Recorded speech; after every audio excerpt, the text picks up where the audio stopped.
फिर वहां पर दूसरा पॉइंट में मैं ये बताना चाहूंगा कि देखो एक्चुअली इसमें मनसबदारी व्यवस्था का एक दूसरा दोष यह था कि देयर इज द आर्गुमेंट कि there was the gradation of mansabdars without regimenting them. मतलब मनसबदार्स को रेजिमेंट में विभाजित किए बिना ग्रेडों में विभाजित कर दिया गया। मतलब यह था कि जैसे एक मनसबदार है जो 1000 जात रैंक का मनसबदार है, दूसरा 3000 जात रैंक का मनसबदार है, तीसरा 5000 जात रैंक का मनसबदार है। तो इसमें एक तरह की हायरार्की होनी चाहिए कि 3000 जात रैंक वाला 5000 वाले के अंदर रहे। जैसे आज अगर आप आर्मी को देखते हो तो क्या देखते हो कि लेफ्टिनेंट है, लेफ्टिनेंट के ऊपर आप देखते हो कैप्टन है, कैप्टन के ऊपर मेजर है, मेजर के ऊपर कर्नल है, कर्नल के ऊपर ब्रिगेडियर है। तो हायरार्की होती है ना, तभी तो कमांड फॉलो होता है। वहाँ ये हायरार्की थी ही नहीं। व्यवहार में तुम देखोगे कि अगर बहुत बड़े मनसबदार है, 5000 जात रैंक वाले मनसबदार हैं, तो फिर उनके अंतर्गत 500 जात रैंक वाले मनसबदार प्रैक्टिकली अधीन हो जाते थे। लेकिन 5000 वाले के अधीन 4000 वाले नहीं है, 3000 वाले नहीं है, 2000 वाले नहीं है, 1000 वाले नहीं है। अब युद्ध मैदान में मैनेज कैसे होगा? सब तो सेनापति का आदेश मान रहे हैं, लेकिन आपस में तो तालमेल बैठाना मुश्किल हो जाएगा। नंबर 1। दूसरा एक प्रॉब्लम आ रहा था कॉमन ड्रिलिंग का। कॉमन ड्रिल का मतलब कोई भी जो प्रोफेशनल आर्मी होती है, इसलिए ब्रिटिश आया तो बहुत सफल हो गए, तो उसका कॉमन ड्रिल होता है। कॉमन ड्रिल का मतलब है कि सारे सैनिकों का एक तरह का वॉर टैक्टिक्स सिखाया जाएगा, तभी तो युद्ध मैदान में जाके कोऑर्डिनेट होगा। उधर अफगान सैनिक हो अपने तरीके से लड़ रहे हैं, राजपूत सैनिक जो उन सबका ड्रिल अलग अलग कराया उनके मनसबदार ने। तुरानी अपने ढंग से लड़ रहे हैं तो सभी अपने ढंग से लड़ रहे हैं, तो वॉर फील्ड में कैसे कोऑर्डिनेट होगा? ये तो प्रैक्टिकल प्रॉब्लम था, समझ सकते हो। तीसरी बात, कल एक बच्चा पूछ रहा था कि सर इतना रिसोर्सेस राज्य का जो कर रहे हैं जागीर के रूप में, राज्य का 3/4 रिसोर्सेस चला जाता था जागीर के रूप में। मतलब तुम यही समझो कि खालिसा, यही तो जागीरदारी कैसे इसकी समस्या आई। धीरे धीरे खालिसा लैंड कम होने लगा। अब खालिसा लैंड कम होने लगा तो ऐसा तो नहीं कि राज्य का खर्च कम हो रहा है। और दक्कन में जो उलझाव हुआ, इस बात को ध्यान रखना, उसने जागीरदारी पद्धति का कचूमर निकाल दिया। अभी जागीरदारी संकट कवर करेंगे तो आपको पता चलेगा। तो ये जो 3/4 रिसोर्सेस राज्य का जा रहा था, यह भी तो एक बहुत कंसर्न की बात थी। तो कुल मिलाकर हम 4 आपको पॉइंट दे रहे हैं उसके दोष वाले, जो आपको याद हो ही गए होंगे, और जब आप कलम पर एक बार चढ़ा लेंगे तो आपको याद हो जाएगा। फिर जब कल आप आएंगे तो फिर इसी तरीके से मैं पूछूंगा कि यार गुण बताओ, दोष बताओ, और तुम लोग हाथ उठाना, हाँ हमारे पास इतने। डेली का काम तुमको डेली के विश्वास, इसलिए मैं तुम लोगों को क्षमा चाहता हूँ। जो क्लास में देखता हूँ कि तुम विलम्ब से आते हो या फिर क्लास में एब्सेंट रहते, तो मुझे बेचैनी क्यों होती है? बेचैनी इसलिए होती है कि दिल्ली में तुम इतना खर्च करे हो, इतनी मेहनत करे हो, सिलेक्शन वगैरह होगा नहीं। अब फिर पता चलो 2-3 वर्ष के बाद जब यहाँ से लौट के जाओगे तो फिर वही हो जाता है, ना इधर के ना उधर के, कहीं के नहीं हो जाओगे। तो इसलिए मैं चाहता हूं कि गार्जियन तो तुम्हारे आंख ओझल है, इसलिए तुम मेरा ही आदेश मानो, उसको फॉलो करो। क्योंकि फिर अगर तुम यहाँ पर अगर सेलेक्ट कर जाओगे, तुम्हारे ऊपर गार्जियनशिप नहीं रहेगा। इसी तरह कोई सो के उठोगे, पता चला 8:45 बजे आ रहे हैं, रात में कोई उठेंगे 1 बजे कमेंट्री सुन रहे हैं और सो रहे हैं। और फिर तो इसमें एक देखो, कोई भी संस्था के संचालन के लिए अनुशासन आवश्यक होता है। हम जो भी अनुशासन करते हैं उसकी वजह यही होती है कि आप, और इसीलिए देखो तुमको 8:15 में क्लास होता है, प्रैक्टिकली मैं 8:22-23 से शुरू करता हूँ। कारण क्या है कि पिछले 5-6-7 मिनट का मार्जिन में वैसे ही बच्चों को देता हूँ। उसके बाद बच्चे अगर कोई 20 मिनट का 25 मिनट का मार्जिन ले क्लास में आते हैं तो फिर कोई फायदा ही नहीं। इसलिए तुम इसको सेल्फ रिस्ट्रेंट लगाओ ना, जुडिशियरी की तरह। हम क्यों रिस्ट्रेंट लगाए? तुम सेल्फ रिस्ट्रेंट लगाओ कि नहीं नहीं है, अगर बहुत लेट हो गया तो ऑफिस में वेट कर लो। तो ये अब तुम आ रहे हो, क्लास का माहौल खराब, 9:15 बजे इन कर रहे हो, तो क्लास का माहौल खराब हो रहा है ना। कोई 9 बजे इन कर रहा है, अगर मिस हो जाए तो मिस कर दो फिर। लेकिन क्लास में अगर बहुत लेट से आओगे तो दूसरे बच्चों पर भी इसका मनोवैज्ञानिक दबाव पड़ता है। एकदम अनुशासनबद्ध, आज मैंने पढ़ा कल तैयार, एक बार पूछेंगे अच्छा ठीक है बताओ ये पॉइंट का, सीधा यहां सर, ये होती है पढ़ाई। और उसका रिजल्ट तुमको मिलेगा, उसका क्वेश्चन राइटिंग तुम कर पाओगे। नया बच्चा कोई आता है, क्वेश्चन देखता है, एक्साइटेड होता है। पहली बार इतिहास तुमने पढ़ा, 2019 का क्वेश्चन देखा, तुमको लगा कि हाँ ये मेरी परिधि के अंदर है, तो ये होता है, ये कॉन्फिडेंस होता है। ये कॉन्फिडेंस मेहनत करने से आता है। मैं आके लेक्चर देके चला जाऊं, बड़ी बड़ी बातें करूं, उससे नहीं होगा। ग्राउंड लेवल पर गधे की तरह मेहनत करनी पड़ेगी तुम, फॉर टाइम भी। ओके, तो अब ये 4 पॉइंट में लिखवा देता हूं, जो उधार रहेगा कल तुम उनको लौटाओगे, है ना। लिखो दोष, तो लिखा डैश दिया, पॉइंट फर्स्ट। देखिए हाँ, परंतु आगे चलकर राज्य परंतु आगे चलकर राज्य, परंतु आगे चलकर राज्य किसान, जागीरदार एवं किसान के हित परस्पर टकराने लगे। राज्य, जागीरदार एवं किसान के हित परस्पर टकराने लगे और किसान के हित परस्पर टकराने लगे और इसने जागीरदारी संकट का रूप ले लिया।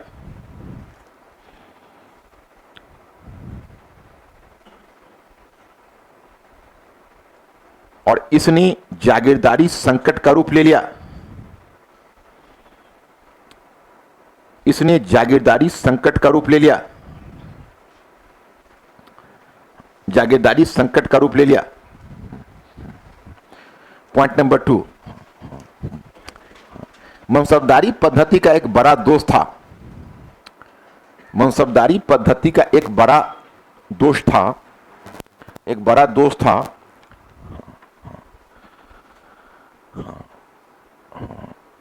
मनसबदारों का रेजिमेंट, मनसबदारों को रेजिमेंटों में विभाजित किए बिना, मनसबदारों को रेजिमेंटों में विभाजित किए बिना, रेजिमेंटों में विभाजित किए बिना विभिन्न ग्रेडों में,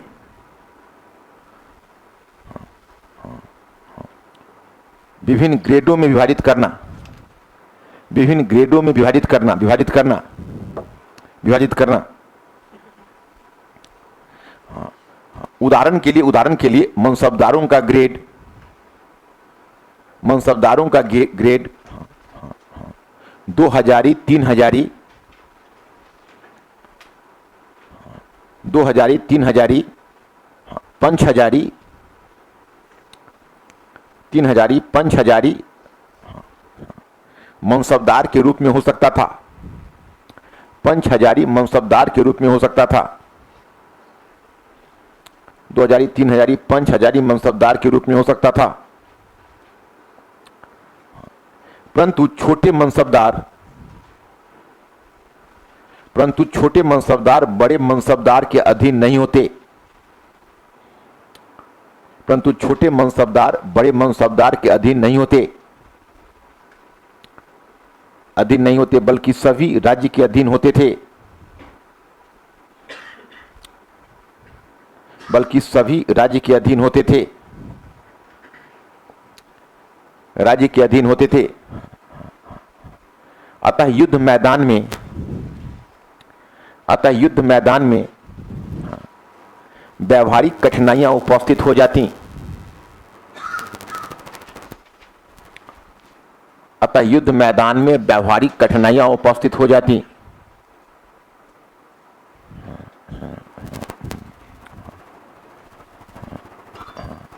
युद्ध मैदान में व्यावहारिक कठिनाइयां उपस्थित हो जाती, व्यावहारिक कठिनाइयां उपस्थित हो जाती, है ना? हाँ, हो जाती। हाँ, क्योंकि पूर्ण विराम मत दो ना, क्योंकि लिख रहे हो तो पूर्ण विराम मत दो, नहीं दिया ना। हाँ, क्योंकि कि विभिन्न मनसबदारों के बीच तालमेल बनाना मुश्किल होता। विभिन्न मनसबदारों के बीच तालमेल स्थापित करना मुश्किल होता। तो पकड़ रहे हो बात? मुश्किल होता। अब स्मरण रखने के लिए मैं एक प्रैक्टिकल चीज बता देता हूं कि तुम लोग उसके साइड में अपने मन से छोटा कोई पॉइंट बना लेना जो तुम्हें अच्छा, जिसे तुमको याद रहे, वो तुम्हारा पॉइंट होगा। और उस पॉइंट को बनाकर और तब उस पॉइंट को, जैसे 4 पॉइंट है, 1 2 3 4, 1 2 3 4, 4-5 बार, और फिर जब रिवाइज होगा तो फिर तुम्हारे दिमाग में रहेगा। नीचे ब्रेक दीजिए और नेक्स्ट पॉइंट लिखिए। हाँ, देखिए, हाँ, मनसबदार अपने घुड़सवार स्वयं नियुक्त करते थे। मनसबदार अपने घुड़सवार स्वयं नियुक्त करते थे, नियुक्त करते थे। अतः इन घुड़सवारों की निष्ठा, इन घुड़सवारों की निष्ठा अपने निकटस्थ स्वामी के प्रति होती थी। इन घुड़सवारों की निष्ठा अपने निकटस्थ स्वामी के प्रति होती थी। समझ रहे हो इस बात को? राज्य के प्रति नहीं। राज्य को क्या मतलब हो? राज्य को के प्रति क्यों श्रद्धावान रहेगा? वो तो अपना जो स्वामी उसको अपॉइंट किया उसके प्रति रहेगा। राज्य के प्रति नहीं, कोई मनसबदार विद्रोह प्रति नहीं, राज्य को अपने निकटस्थ स्वामी के प्रति होती थी। इन घुड़सवारों की निष्ठा अपने निकटस्थ स्वामी के प्रति होती थी। समझ रहे हो इस बात को? राज्य के प्रति नहीं। राज्य को क्या मतलब हो? राज्य को के प्रति क्यों श्रद्धावान रहेगा? वो तो अपना जो स्वामी उसको अपॉइंट किया उसके प्रति रहेगा। राज्य के प्रति नहीं, कोई मनसबदार विद्रोह करता तो उसके सैनिक उसके साथ जाते कि राज्य की तरफ से जाते? हाँ, तो हाँ लिखिए, हाँ लिखिए, इसमें लिखिए हाँ सबसे बढ़कर, हाँ सबसे बढ़कर, सबसे बढ़कर, हाँ हाँ हाँ हाँ लिखिए हाँ हाँ कि इन घुड़सवारों को सामान्य प्रशिक्षण न मिलकर, हाँ कि इन घुड़सवारों को जो स्वामी उसको अपॉइंट किया उसके प्रति रहेगा। राज्य के प्रति नहीं, कोई मनसबदार विद्रोह करता तो उसके सैनिक उसके साथ जाते कि राज्य की तरफ से जाते? हाँ हाँ, तो हाँ लिखिए, हाँ लिखिए, इसमें लिखिए हाँ सबसे बढ़कर, हाँ सबसे बढ़कर, सबसे बढ़कर, हाँ हाँ हाँ हाँ लिखिए हाँ हाँ कि इन घुड़सवारों को सामान्य प्रशिक्षण न मिलकर अलग अलग प्रशिक्षण मिलता। सामान्य प्रशिक्षण न मिलकर अलग अलग प्रशिक्षण मिलता। अलग अलग प्रशिक्षण मिलता। इसलिए युद्ध मैदान में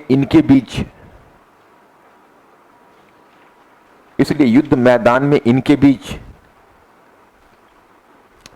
तालमेल स्थापित होना मुश्किल होता। तालमेल स्थापित होना मुश्किल होता। ये तो समझ रहे हैं आप लोग?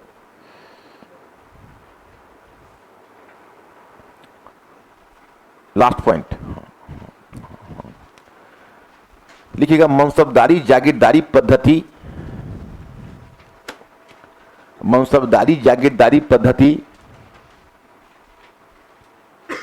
जागीरदारी पद्धति साम्राज्य की अर्थव्यवस्था पर एक बड़ा अधिभार थी।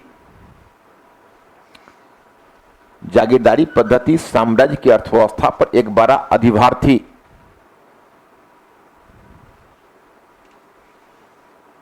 एक बड़ा अधिभार थी। 3/4 अंश, राज्य के संसाधनों का 3/4 अंश, राज्य के संसाधनों का लगभग 3/4 अंश, राज्य के संसाधनों का लगभग 3/4 अंश मनसबदारों को तनख्वाह देने में जाता। मनसबदारों को तनख्वाह देने में जाता। बस अब नीचे ब्रेक दीजिए और ब्रेक देकर लिखिए, हाँ लिखिएगा, जागीरदारी संकट क्या थी? जागीरदारी संकट क्या थी? और इसने राज्य की संरचना पर क्या प्रभाव डाला? राज्य की संरचना पर क्या प्रभाव डाला?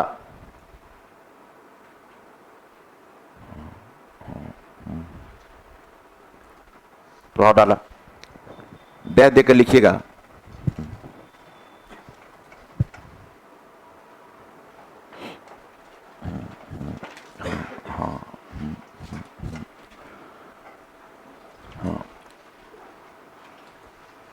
लिखिएगा कि मुगल साम्राज्य के पतन के कारणों पर काम करने वाले विद्वान कारणों पर काम करने वाले विद्वान आरंभ में राज दरबार की गतिविधियों पर ही विद्वानों ने आरंभ में राज दरबार की गतिविधियों पर ही अपना ध्यान केंद्रित रखा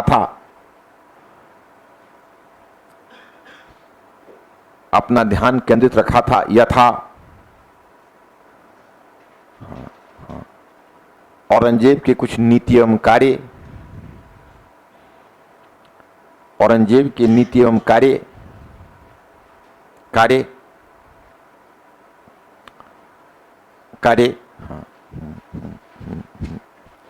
नीति एवं कार्य कॉमा अयोग्य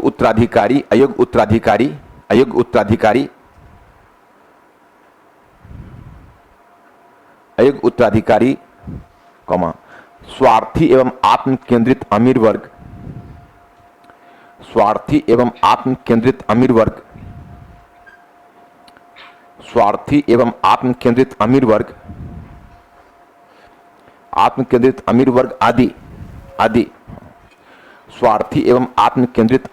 आदि देखिए, हाँ पैराग्राफ चेंज करके, हाँ। परंतु 1956 में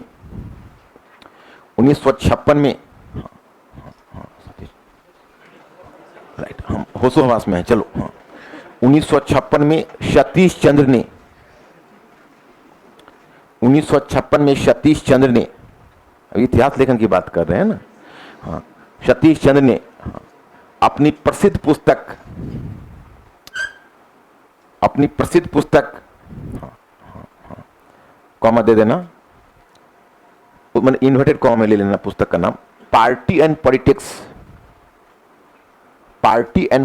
इन मुगल कोर्ट।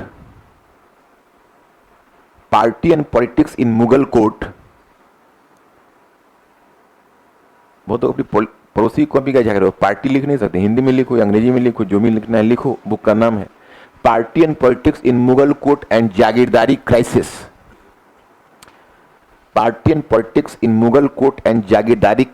लिखकर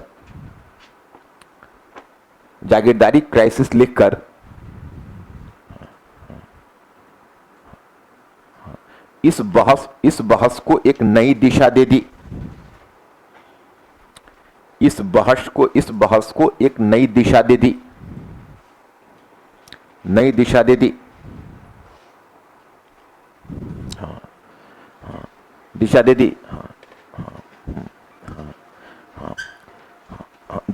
हाँ देखिए, हाँ पूर्ण विराम मत देना। तथा मुगल साम्राज्य के पतन का कारण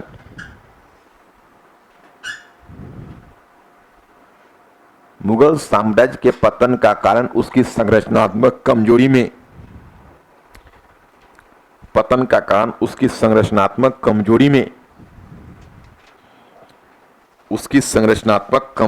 खोजने का प्रयास किया।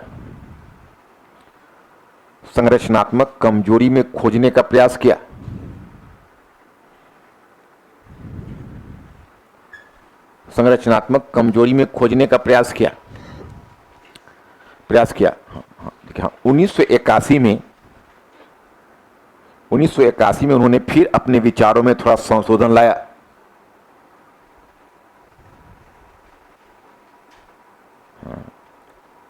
1981 उन्होंने फिर अपने विचारों में थोड़ा संशोधन लाया।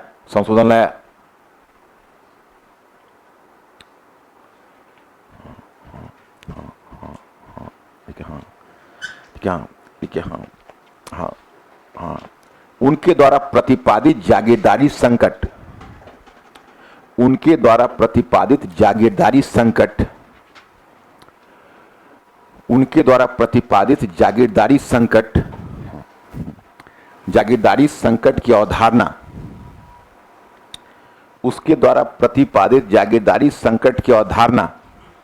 के निम्नलिखित पहलू हैं। जागीरदारी संकट की अवधारणा के निम्नलिखित पहलू हैं।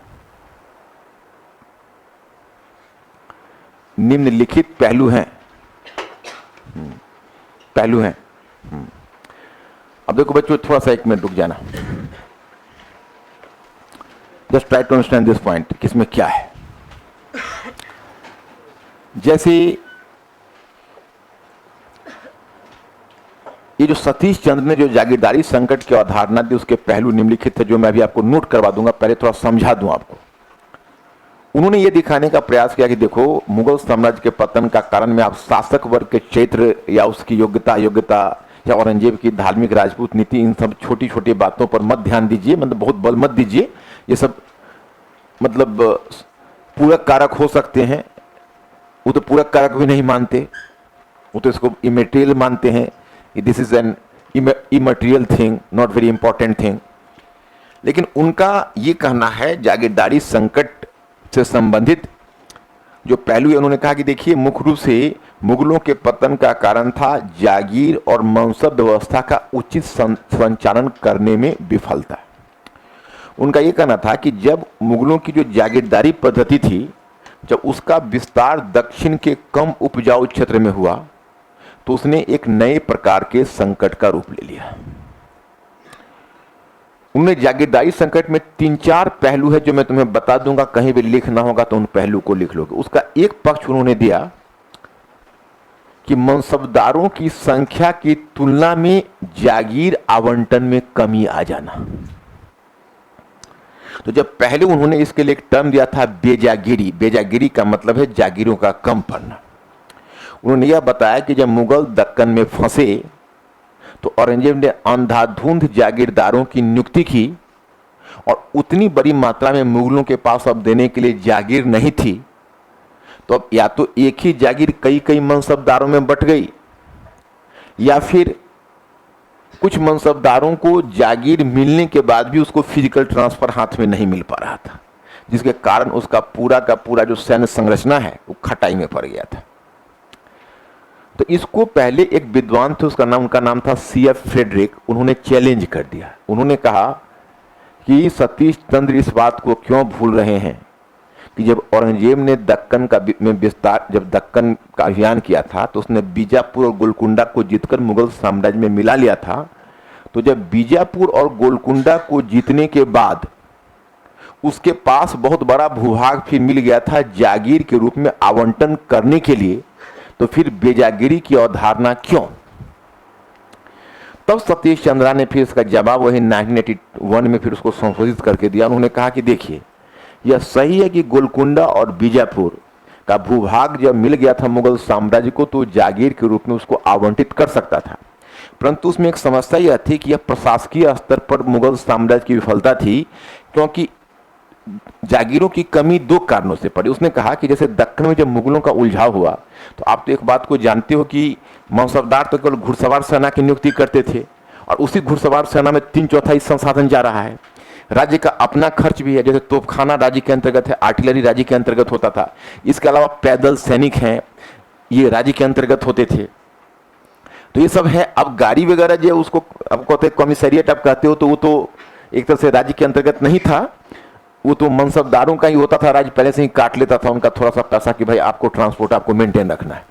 तो खैर एनीवे, लेकिन राज्य के अपने खर्च थे। तो जब दक्कन में उलझाव हुआ तो अधिक से अधिक मनसबदारों की जरूरत पड़ी, तो वैसे ही राज्य के खर्च भी बढ़े। तो उनका कहना है सतीश चंद्र का कि एक्चुअली उसमें हुआ ऐसा कि एक तरफ राज्य मनसबदारों की संख्या को बढ़ाता जा रहा था, दूसरी तरफ अधिक से अधिक जागीर भूमि और महल ए पैवाकी को खालिसा भूमि में तब्दील कर रहा था, ताकि राज्य की आमदनी बढ़े। मेरी बात तुम लोग तो पहुंचेगी नहीं पहुंची?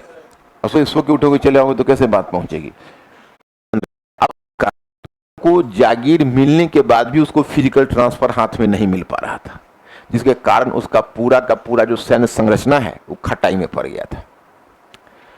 तो इसको पहले एक विद्वान थे, उनका नाम था C.F. फ्रेडरिक, उन्होंने चैलेंज कर दिया। उन्होंने कहा कि सतीश चंद्र इस बात को क्यों भूल रहे हैं कि जब औरंगजेब ने दक्कन का में विस्तार, जब दक्कन का अभियान किया था, तो उसने बीजापुर और गोलकुंडा को जीतकर मुगल साम्राज्य में मिला लिया था। तो जब बीजापुर और गोलकुंडा को जीतने के बाद उसके पास बहुत बड़ा भूभाग फिर मिल गया था जागीर के रूप में आवंटन करने के लिए, तो फिर बेजागिरी की अवधारणा क्यों? तब सतीश चंद्रा ने फिर इसका जवाब वही 1981 में फिर उसको संशोधित करके दिया। उन्होंने कहा कि देखिए, यह सही है कि गोलकुंडा और बीजापुर का भूभाग जब मिल गया था मुगल साम्राज्य को तो जागीर के रूप में उसको आवंटित कर सकता था, परंतु उसमें एक समस्या यह थी कि यह प्रशासकीय स्तर पर मुगल साम्राज्य की विफलता थी, क्योंकि जागीरों की कमी दो कारणों से पड़ी। उसने कहा कि जैसे दक्कन में जब मुगलों का उलझाव हुआ तो आप तो एक बात को जानते हो कि मनसबदार तो केवल घुड़सवार सेना की नियुक्ति करते थे, और उसी घुड़सवार सेना में 3/4 संसाधन जा रहा है। राज्य का अपना खर्च भी है, जैसे तोपखाना राज्य के अंतर्गत है, आर्टिलरी राज्य के अंतर्गत होता था, इसके अलावा पैदल सैनिक हैं, ये राज्य के अंतर्गत होते थे। तो ये सब है। अब गाड़ी वगैरह जो उसको अब कहते हैं कमिश्नरिएट आप कहते हो, तो वो तो एक तरह से राज्य के अंतर्गत नहीं था, वो तो मनसबदारों का ही होता था। राज्य पहले से ही काट लेता था उनका थोड़ा सा पैसा कि भाई आपको ट्रांसपोर्ट आपको मेंटेन रखना है। तो खैर एनीवे, लेकिन राज्य के अपने खर्च थे। तो जब दक्कन में उलझाव हुआ तो अधिक से अधिक मनसबदारों की जरूरत पड़ी, तो वैसे ही राज्य के खर्च भी बढ़े। तो उनका कहना है सतीश चंद्र का कि एक्चुअली उसमें हुआ ऐसा कि एक तरफ राज्य मनसबदारों की संख्या को बढ़ाता जा रहा था, दूसरी तरफ अधिक से अधिक जागीर भूमि और महल ए पैवाकी को खालिसा भूमि में तब्दील कर रहा था, ताकि राज्य की आमदनी बढ़े। मेरी बात तुम लोग तो पहुंचेगी नहीं पहुंची? और सो सो के उठोगे चले आओगे तो कैसे बात पहुंचेगी? थोड़ा फ्रेश हुआ कि नहीं? सुबह एकदम फ्रेश होके आया करो, तब चीजें, और रात में सोया करो, नहीं तो रात भर पढ़ते रहोगे, जागीरदारी संकट नहीं समझोगे, फिर क्लास में अगर नहीं समझो तो फिर कैसे होगा? मतलब आप अगर, आप इसको ऐसे एक व्यवहारिक एग्जाम्पल में सुनो, आप अगर हंसना भी चाहोगे और गाल भी फुलाना चाहोगे तो चेहरा तो विकृत होगा ही। एक तरफ आप मनसबदारों की संख्या बढ़ा रहे हो तो जागीर की जरूरत बढ़ेगी, दूसरी तरफ आप चाह रहे हो कि राज्य की आमदनी बढ़े, तो आप महल ए पैवाकी और जागीर भूमि को चाहते हो कि अधिक से अधिक हम खालिसा में खींच लें। तो खालिसा में खींचोगे तो जागीर की कमी पड़ेगी। तो सतीश चंद्र ने कहा कि यह कृत्रिम रूप में ऐसा इसलिए हुआ, नेचुरली नहीं होना चाहिए था। इस कारण से हुआ क्योंकि औरंगजेब एक ही साथ दोनों चीज चाह रहा था। देखो प्रिंस में कोई अगर हमसे पूछता है कि अच्छा निम्नलिखित में किसके अंतर्गत खालिसा भूमि सबसे अधिक थी, choice number A Akbar, choice B Jahangir, choice C Shahjahan, choice number D Aurangzeb. तो अगर मुझे इंफॉर्मेशन नहीं भी रहेगा तो हम केवल इसी कॉन्सेप्ट के आधार पर कह देंगे औरंगजेब। इसलिए कॉन्सेप्ट से प्रीलिम्स लोग पास करते हैं, फेल करते हैं। अरे तो कुछ सोचना शुरू किया, भाई हमारे पास डाटा नहीं है, अकबर के पास सबसे ज्यादा होगा, अकबर सबसे ताकतवर था, लीजिए अकबर। क्या? हाँ, ये भी तुम अकबर माने हो ना? हाँ, अच्छा ठीक। तो अब जहांगीर के समय तुम देखते हो कि जहांगीर के समय ये कम होकर हो गया था 1/11, माने 11 भाग जागीर और 1 भाग खालिसा। औरंगजेब के समय हो गया 1/5, 1:5, 5 भाग जागीर और 1 भाग खालिसा। तो ये रेशियो औरंगजेब ने बढ़ाया, तो खालिसा लेन औरंगजेब के समय सबसे ज्यादा हो गया। तो जागीर की कमी पड़ेगी। तो एक इसका पहलू है जागीर का कम पड़ना। दूसरा पहलू है इसका कि क्योंकि दक्कन में जब उलझाव हुआ औरंगजेब का, और दक्कन में जब आप जागीरदारी पद्धति का विस्तार हुआ, तो दक्कन में तो आप तो आपको याद होगा कि फौजदार और मनसबदार दोनों मिलकर जागीरदार को दबाते थे। सॉरी, फौजदार और मनसबदार दोनों मिलकर जमींदार को दबाते थे। कल तुम लोगों को मैंने पूछा था कि जागीरदार और जमीन, मनसबदार अथवा जागीरदार और जमींदार में क्या अंतर है, याद है ना आप लोग? तो दोनों मिलकर जमींदार को दबाते थे। अब वहां पर तो मनसबदार उलझे हुए थे रात दिन मराठों के साथ, तो फौजदार की मदद करने की स्थिति में थे नहीं मनसबदार, तो युद्ध मैदान में थे। तो परिणाम होता कि वहां पर जमींदार भी मराठा लोग हैं जो पहले से ही बहुत उदंड और अनुशासनहीन है। तो उन्होंने विद्रोह करना शुरू कर दिया। तो विद्रोह करना शुरू कर दिया, जब वहां पर जब जमींदारों का विद्रोह होना शुरू हुआ उन क्षेत्रों में, तो उसको दबा नहीं पा रहे थे। तो अधिकांश जो जागीर है वो जोरे तलब जागीर में तब्दील होती चली गई। अब जोरे तलब जागीर क्या होता था मैं बताता हूं। 2 तरह के जागीर, एक को कहते थे सैर हासिल जागीर। क्या कहते थे? सैर हासिल जागीर। तो सैर हासिल जागीर में क्या होता था कि जहां जाओगे, जहां जमींदार एकदम मीक एंड सबमिसिव होगा, आपको हेल्प भी करेगा, वसूली भी देगा, पानी भी पिलाएगा, सलामी भी ठोकेगा और आराम से मनसबदार वहां से चले आए पूरे अदब के साथ। वो हुआ सैर हासिल जागीर, कितना वहां ना कोई हरे फिटकरी नहीं लगना है, वसूल करो और जाओ। दूसरा, जहां जमींदार उदंड है वह तो स्वयं विद्रोह कर रहे हैं या किसानों के साथ मिलकर विद्रोह कर रहे हैं, तो अब सवाल है कि आपके इनकम का साधन तो वही है। तो जागीरदार जब जिस समय वहां पर होता है, तो जागीरदार अगर आता भी है जबरन जमींदार से लड़ने, तो उसका आधा खर्च तो जमींदार से लड़ने में हो जाता है। तो जहां इनकम होगा 12 लाख दाम वार्षिक, वो तो ऑटोमेटिकली कम होकर हो जाएगा 4 लाख दाम, 5 लाख दाम, 6 लाख दाम वार्षिक। तो ये जो 6 लाख दाम का जो मार्जिन जा रहा है, उसका असर तो फिर उसकी व्यवस्था पर नहीं पड़ेगा। तो हो गया जोर तलब जागीर। उसको जोर तलब जागीर कहते, जोर जबरदस्ती धक्का मुक्की मारपीट करने के बाद वसूली होगी। तो उसमें क्या हुआ कि अधिकांश जो जागीर है वो जोर तलब जागीर में तब्दील होते चले गए। अब जोरे तलब जागीर में तब्दील होते चले गए। देखो राज्य ने चालाकी क्या करती। राज्य क्या करता कि अधिक से अधिक सैर हासिल जागीर को खालिसा में खींच लेता और अधिक से अधिक जोरे तलब जागीर को मनसबदारों में आवंटित कर देता, अपना हेडेक उनके सिर। अब इस कारण से क्या हुआ, अच्छा मैं आपको पहला पॉइंट मैंने बताया कि जागीरों की कमी पड़ना प्रशासकीय कारण से। तो ये बात भीमसेन बुरहानपुरी भी इसको पोस्ट करता है दक्कन में कि आपको पता है कि जो मीर बख्शी है, मीर बख्शी बादशाह को अनुशंसा करता था मनसबदारों की नियुक्ति का, जैसे यूपीएससी रिकमेंड करता है गवर्नमेंट को।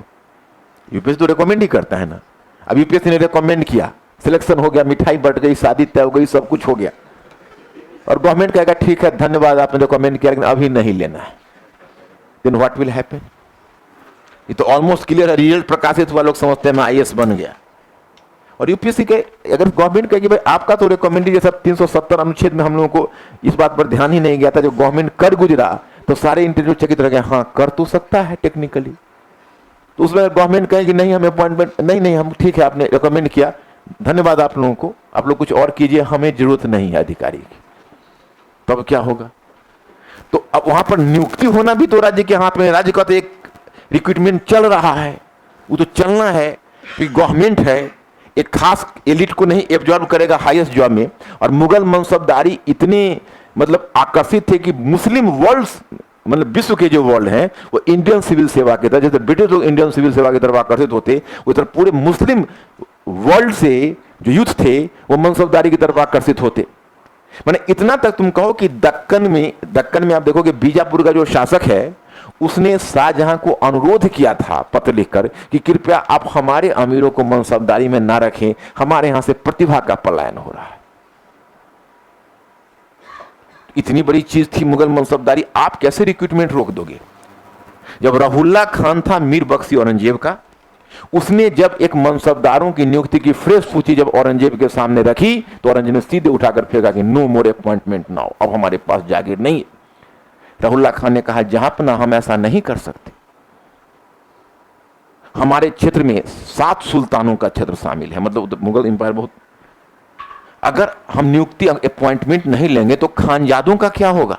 खानजादा थे पुराने मनसबदार के बेटे, जिसको बाप ने पहले से ही पाल पोस के बड़ा किया था कि तुम बनेगा पंच हजारी, जैसे तुम लोग बनते हो बनेगा आईएएस।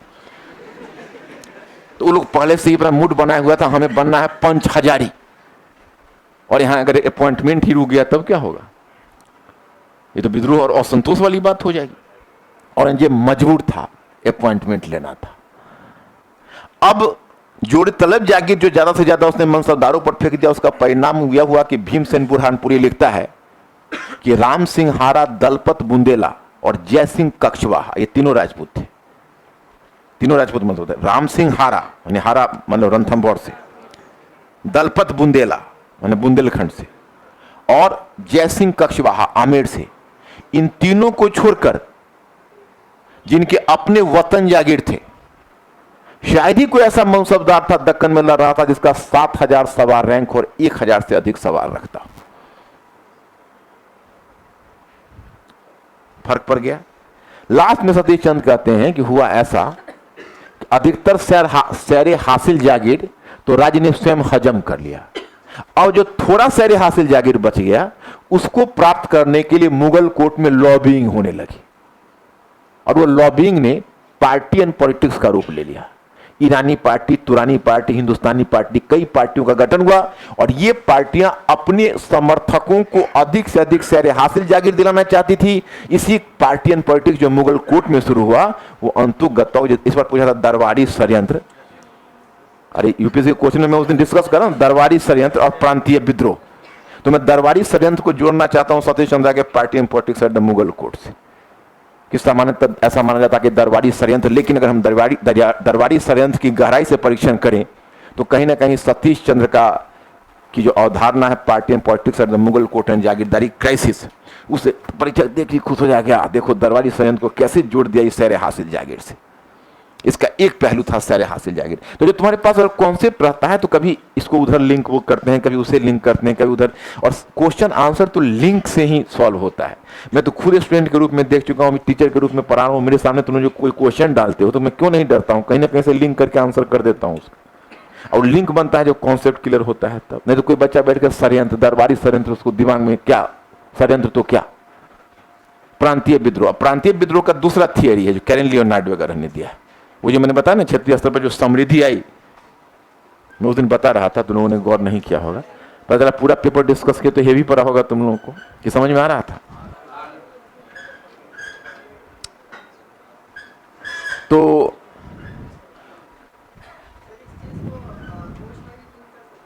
किसमें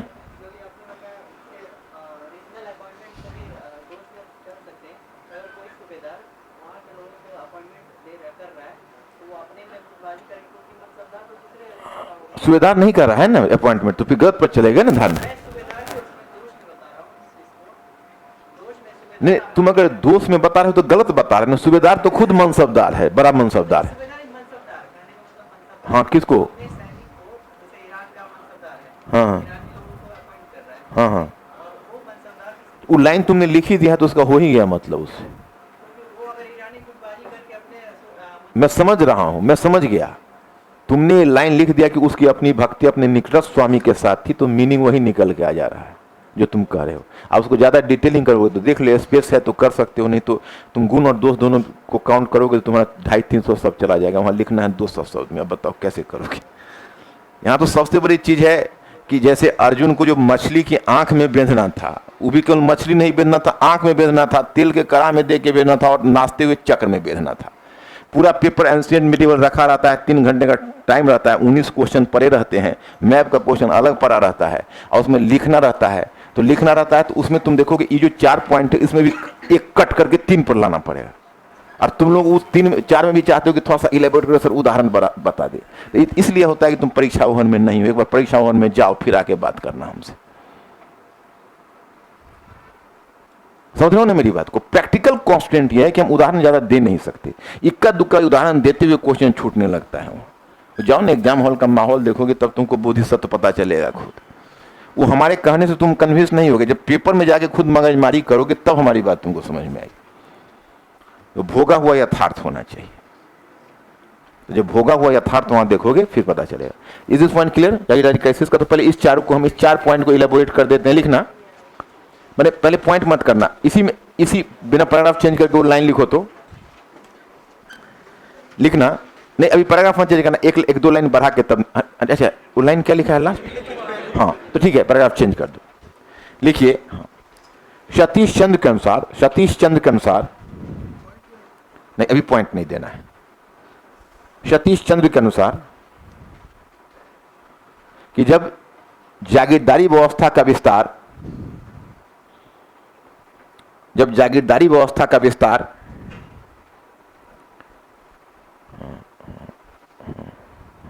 दक्कन के कम उपजाऊ क्षेत्र में हुआ, दक्कन के कम उपजाऊ क्षेत्र में हुआ, कम उपजाऊ क्षेत्र में हुआ, तो फिर इसमें नई प्रकार की जटिलता आने लगी। इसमें नई प्रकार की जटिलताएं, नई प्रकार की जटिलताएं आने लगी। नई प्रकार की जटिलताएं आने लगी। डैश दे दो और डैश देकर पॉइंट फर्स्ट लिखो। पॉइंट फर्स्ट में लिखो, लिखिए हाँ, लिखिए हाँ, हाँ, लिखिए हाँ, लिखिए हाँ, हाँ। दक्कन में मुगल उलझाव के कारण, दक्कन में मुगल उलझाव के कारण, दक्कन में मुगल उलझाव के कारण, उलझाव के कारण एक तरफ मनसबदारों की अंधाधुंध, एक तरफ मनसबदारों की अंधाधुंध,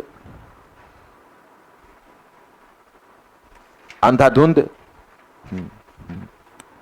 नियुक्ति हो रही थी, नियुक्ति हो रही थी, नियुक्ति हो रही थी। वहीं दूसरी तरफ,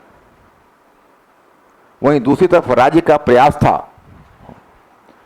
वहीं दूसरी तरफ राज्य का प्रयास था,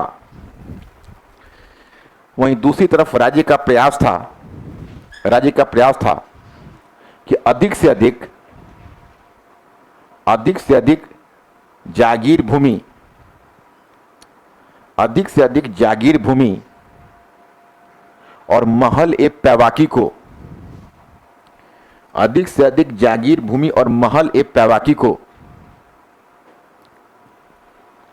जागीर भूमि और महल ए पैवाकी को खालिसा भूमि में परिवर्तित करना, जागीर भूमि और महल ए पैवाकी को, जागीर भूमि और महल ए पैवाकी को खालिसा भूमि में तब्दील करना। हो गया, खालिसा भूमि में तब्दील करना, तब्दील करना, तब्दील करना।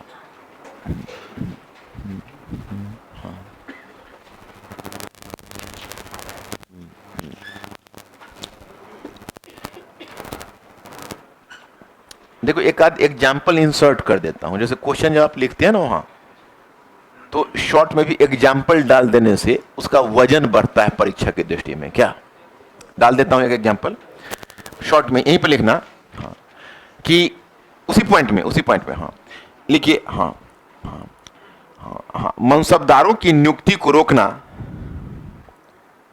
मनसबदारों की नियुक्ति को रोकना राज्य के बस में नहीं रह गया था, राज्य के बस में नहीं रह गया था।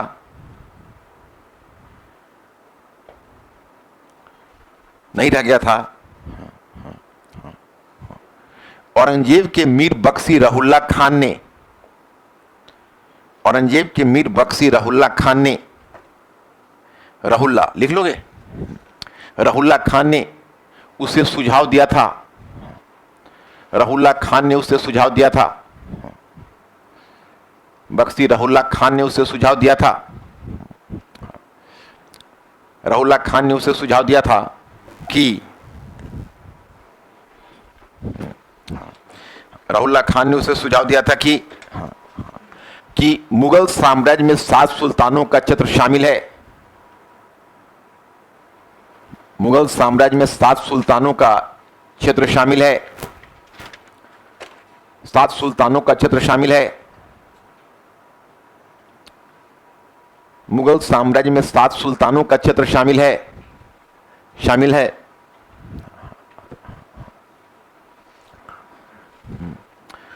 7 सुल्तानों का क्षेत्र शामिल है, इसलिए उसे रोक नहीं सकते। हाँ, इसलिए हाँ, हाँ लिखिए हाँ, हाँ लिखिए हाँ, हाँ वहीं खानजादों, वहीं खानजादों, खानजादा लिखना, वहीं खानजादों ब्रैकेट में लिख देना, पुराने मनसबदारों के बच्चे, हाँ वहीं खानजादों, हाँ हाँ वहीं खानजादों, वहीं खानजादों की यह उम्मीद है, हाँ वहीं खानजादों की यह उम्मीद है कि उन्हें सरकारी सेवा प्राप्त हो, उन्हें सरकारी सेवा प्राप्त हो, इसलिए नियुक्ति जारी रहनी चाहिए, इसलिए नियुक्ति जारी रहनी चाहिए, नियुक्ति जारी रहनी चाहिए।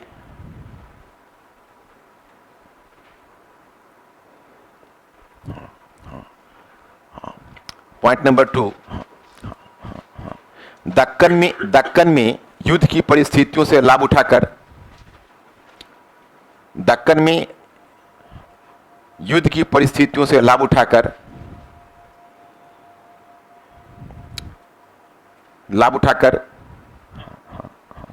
जमींदार विद्रोही हो गए थे, जमींदार विद्रोही हो गए थे। इस कारण जमींदार विद्रोही हो गए थे, इस कारण विद्रोही हो गए थे, इस कारण अनेक जागीरें, इस कारण अनेक जागीरें जोर ए तलब, अनेक जागीरें जोर ए तलब जागीर में, जोर ए तलब जागीर में तब्दील हो गई थी,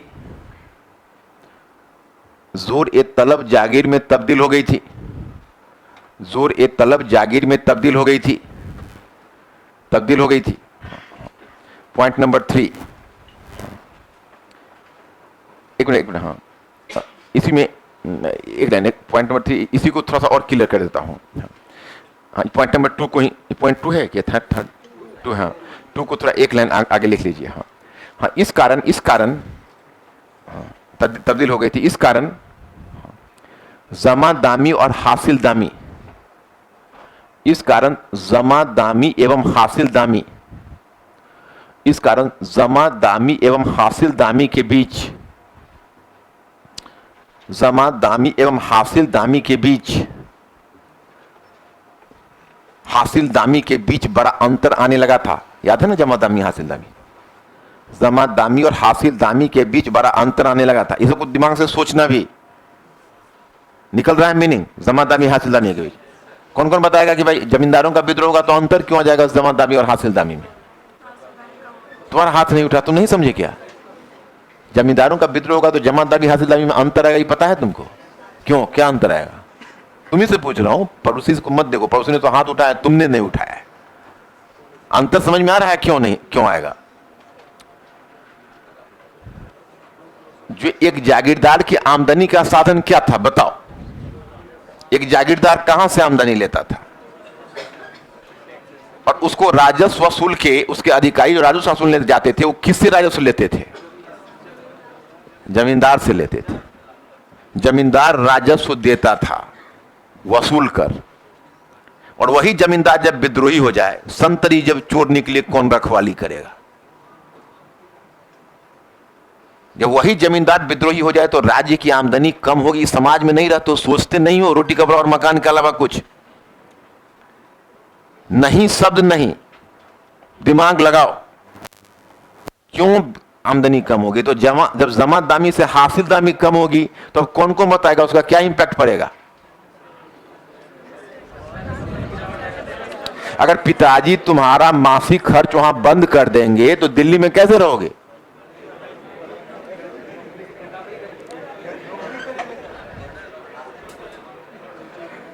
क्या खर्च चला जाएगा?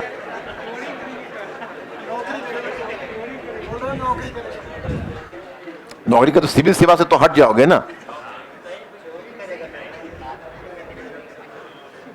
तो मेरे विचार से ये सब तो कॉमन सेंस की बात है, ये सब तो आप दिमाग तो लगाना ही पड़ेगा।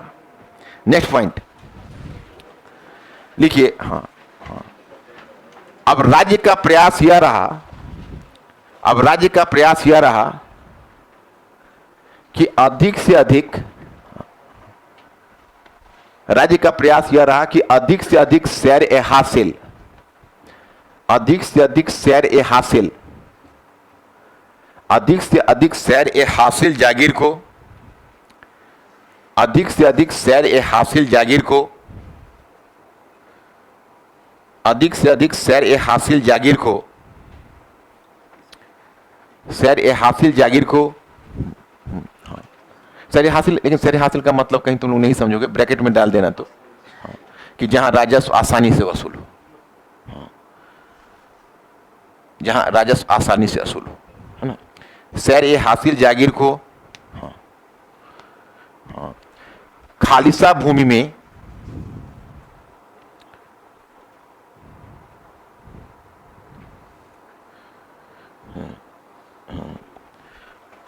खालिसा भूमि में और अधिक से अधिक जोर ए तलब जागीर को, और अधिक से अधिक जोर ए तलब जागीर को, अधिक से अधिक जोर ए तलब जागीर को, जोर ए तलब जागीर को जागीर भूमि में परिवर्तित कर दिया जाए, जागीर भूमि में परिवर्तित कर दिया जाए, जागीर भूमि में परिवर्तित कर दिया जाए,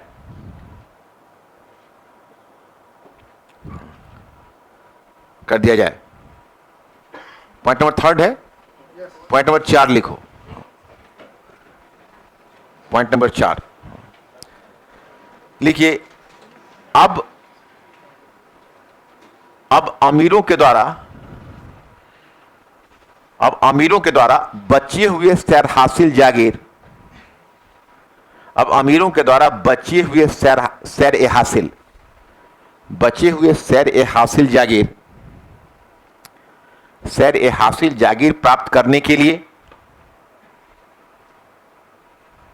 बचे हुए सैर ए हासिल जागीर प्राप्त करने के लिए प्रयास किए जाने लगे, प्रयास किए जाने लगे। इस कारण मुगल दरबार में गुटबंदी शुरू हो गई,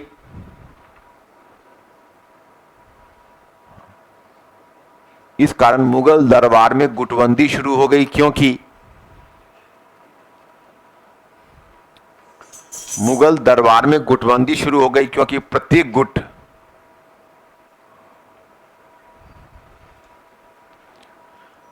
क्योंकि प्रत्येक गुट अपने समर्थकों को,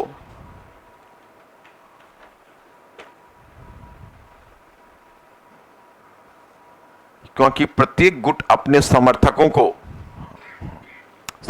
को सैर ए हासिल जागीर दिलवाना चाहता, सैर ए हासिल जागीर दिलवाना चाहता।